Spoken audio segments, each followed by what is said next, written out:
வணக்கம். புதுடெல்லியில் 2500 கோடி ரூபாய் மதிப்புள்ள போதைப் பொருட்கள் கைப்பற்றப்பட்டிருக்கிறது. திராவிட முன்னேற்றக் கழகத்தினுடைய மாவட்ட பொறுப்பாளர் அயலக பிரிவு ஜாஃபர் சாதிக் அவர்கள் கைது செய்யப்பட்டிருக்கிறார்.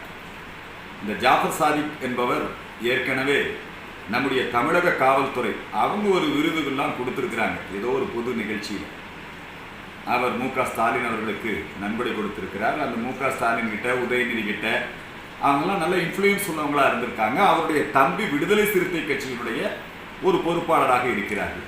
நீங்க பாருங்க, ஒரு ட்ரக் மாஃபியா எந்த அளவுக்கு இன்றைக்கு திமுகவை ஆட்டி படைத்துக் கொண்டிருக்கிறது நீங்க தெரிஞ்சுக்கணும். இந்த ட்ரக் மாஃபியா இன்னைக்கு பிடிபட்டிருக்கிறாங்களே, ஏற்கனவே தமிழ்நாடு அப்படின்னு சொன்னாலே ஒரு கஞ்சா நாடு அப்படிங்கிற விமர்சனம் இருக்குது. தமிழ்நாட்டில் போதைப் பொருள் நடமாட்டம் தமிழ்நாட்டில் அதிகரித்து கொண்டே இருக்கிறது. இவங்க இன்னைக்கு முழுக்க இவங்கெல்லாம் திமுகவினுடைய பின்னணியில் அதனுடைய பாதுகாப்பில் இருந்துக்கிட்டு உதயநிதி, அதே மாதிரி நம்ம முதலமைச்சர் மு.க. ஸ்டாலின் இவங்களோடலாம் இருந்து இவங்க வெளியாக இருக்கிற படம், இவங்க நம்ம திரைப்பட இயக்குனர் அமீர் இவங்களோடலாம் இவங்க தொடர்புள்ளவங்களாக இருக்கிறார்கள்.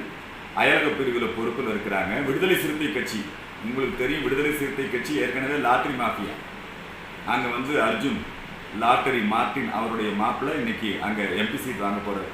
திமுக இப்படி எந்த அளவுக்கு தேசவிரோத சக்திகளால், ட்ரக் மாஃபியாக்களால் அவர்கள் எந்த அளவுக்கு திமுகவை பயன்படுத்திக் கொள்கிறார்கள் என்பதை மக்கள் அனைவரும் புரிந்து கொள்ள வேண்டும்.